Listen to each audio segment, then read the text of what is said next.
Ahora en nuestra tarde vamos a actualizar un poquito el estado de salud de Chano y nos vamos a meter ya a una charla un poco más, me parece súper interesante que hablemos de las personas que están con un desborde emocional, que además en muchos casos tienen problemas de consumo y de adicciones, y cómo se trabaja desde la psiquiatría con este tipo de pacientes. Recordemos que Chano, hay una buena noticia, es que le sacaron el respirador mecánico, ya está respirando desde hace unas 2 horas y media, por sus propios medios, y esto es un buen augurio, es algo favorable, es bueno.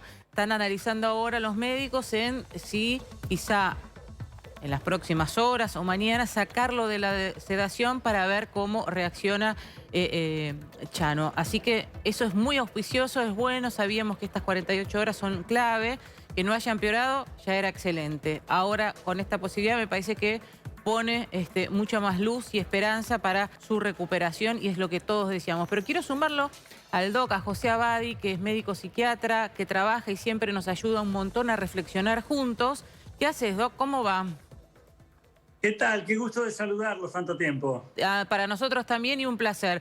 Doc, quería que charlemos un poco porque esto puso en exposición, puso sobre la mesa la posibilidad de charlar cómo se trabaja y cómo son estos pacientes con adicciones que tienen, no es una situación de una vez que pasa y uno, bueno, la soluciona y chau, listo, chau, sino que probablemente lo acompañe toda su vida. Y a veces tenemos, y vos decime si es una falsa información o falsa sensación o falsa creencia, que los lugares de internación son la solución a todo. Que a lo mejor un buen tratamiento ambulatorio puede ser más efectivo que uno en una reclusión de un paciente. Mira, yo creo que son muchas cosas que preguntás y todas valiosas, vamos. Estamos evidentemente siendo testigos, bueno, ahora me alegro enormemente de que está recuperándose el Chano, pero fuimos testigos de una situación dramática donde una descompensación, no es así como podemos llamar, uno lo llaman brote, pero es una descompensación que puede haber sido en un proceso de una enfermedad que tenía una determinada cronicidad, ha tenido una descompensación a partir de un factor desencadenante, que probablemente sean, como vos decís, o parecen haber sido encontradas en la casa también drogas, Sí. estupefacientes, en fin. ¿Eso Que qué producen dispara esa en la psiquis? ¿Cómo? ¿Eso qué dispara en la psiquis de una persona que es Bueno, adicta? esa descompensación produce todo un cuadro psicomotriz sumamente importante. Por empezar, hay un sentimiento de ausencia de criterio de realidad, hay un descontrol de los impulsos, una incapacidad del yo de manejar la propia conducta, hay una hipermotricidad, muchísimas veces momentos o movimientos inconexos o a veces como disrupciones violentas, muchas veces ese cuadro de confusión, si vos querés, de anarquía psicológica que se crea allí, de descontrol, se acompaña de conductas violentas, de sentimientos persecutorios algunas veces, otras veces ante esos sentimientos persecutorios aparece como una acción, una conducta violenta supuestamente hacia el otro. Es decir, es un cuadro donde una determinada persona sufriente, padeciente, aquejada de una determinada patología que ha hecho un recrudecimiento, una agudización en esa descompensación, se encuentra a merced de impulsos que no puede dominar, de conductas que no puede controlar, de movimientos que se van más allá del manejo yoico que él pueda hacer y por lo tanto pone en riesgo, qué duda cabe, su Claro. propia seguridad, su propia salud y la La de de su terceros, entorno también. claro. Ahora, Doc, uno en estados normales, vamos a decir, una persona en estados normales, tiene la capacidad, el raciocinio de decir algo. Todos podemos tener pensamientos violentos, todos podemos tener pensamientos agresivos, pero hay algo que nos frena, ¿no es cierto? Exactamente. En En el una caso de Chano estructura. quizá no, en ese momento. Exactamente. El manejo que nosotros lo llamaríamos yoico de su conducta, vale decir, la posibilidad que tiene de control, de poner límite, de elegir la conducta, una estructura que tiene que ver con la normatividad, que tiene que ver con el límite, con lo permitido y no permitido, es decir, lo que nos permite estar en relación con el otro, aceptando los límites que toda convivencia implica en estas estructuras o en estas estructuras donde aparecen estas agudizaciones o descompensaciones, se pierde.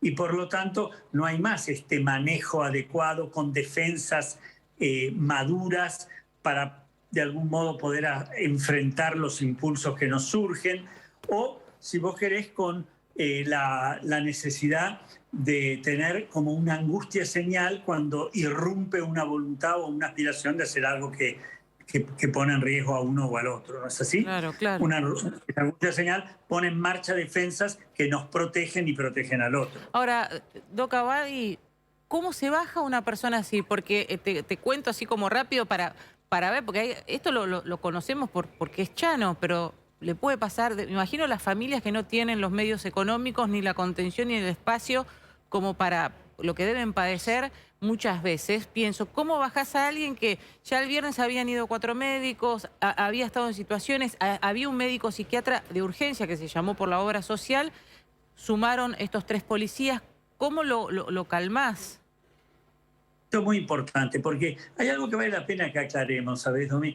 La enfermedad, las adicciones, desde el punto de vista psicoanalítico, te diría en primer término, son enfermedades secundarias. ¿Qué quiere decir secundarias?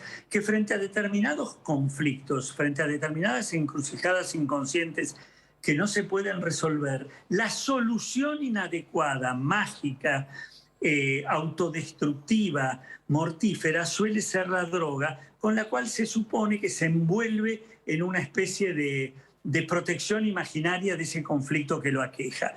Una vez que se instala la adicción, al principio el adicto cree que puede en alguna oportunidad consumir y después va a dejarlo. Uno de los instrumentos que usa el dealer es decirle, pero ¿cómo no lo vas a poder manejar una vez que consumas? Claro. Bueno, no, esto empieza a ser paulatino y deja en un momento de ser libre de elegir qué conducta y pasa a hábito y después a adicción. Entonces, esa enfermedad secundaria que empezó como una alternativa mágica autodestructiva de curarse de un conflicto que no conoce, se convierte en enfermedad primaria y empieza a tener todos los problemas que nosotros vemos que tienen los adictos, que es una dependencia enorme, que se convierte en una angustia tremenda si no consume la droga, el daño orgánico global que producen muchas de estas drogas, no solamente a nivel neurológico, ojo, sino también a nivel general, hígado, arritmias cardíacas, es decir, la droga es un elemento enfermante. Esto tenemos que tenerlo claro para terminar con toda esa especie de teorías que dicen que es menor o que no ocurre nada. Y sobre todo ciertas drogas más que otras. Entonces, cuando esto ocurre y la persona se encuentra a merced de la droga, deja de ser dueña de sí misma, empiezan muchas veces y procesos y descompensaciones como esta que acabamos de ver, donde el sujeto necesita ser asistido por gente capacitada, por equipos psiquiátricos y psicológicos que estén entrenados para este tipo de patología, porque la cura es multidisciplinaria, el trabajo de investigación es interdisciplinario y necesitas un tratamiento psicofarmacológico, un tratamiento psicoterapéutico dinámico, terapia grupal, terapia familiar, laborterapia, y en algunas oportunidades cada persona es un ser humano. Acá no hay casos, hay seres humanos en el que afecta con mayor o menor incidencia un aspecto que el otro. En todo se enferma, pero en algunos de una manera y en otros de otra. Bueno, a partir de allí en algunas situaciones es necesario una internación donde poder sinergizar esto para que después pueda salir y tener un tratamiento ambulatorio. ¿Se cura? Bueno, sí, muchos se curan, muchos no también. Ahora, cuando se cura, lo que sí sabemos es que conviene tener siempre una referencia, si vos querés llamarlo, para no usar la palabra control, que suena como una cosa vigilante, sí como una supervisión, si vos querés, donde pueda el individuo ser capaz de ir elaborando parte de su dinámica inconsciente, parte de sus problemas, en función de que muchas veces queda una cierta labilidad, una cierta facilitación para recurrir a la solución mortífera, igual droga. Claro. Lo último, que sé que tenés que irte y seguir trabajando, Doc, te pregunto. No, por favor, lo que necesites.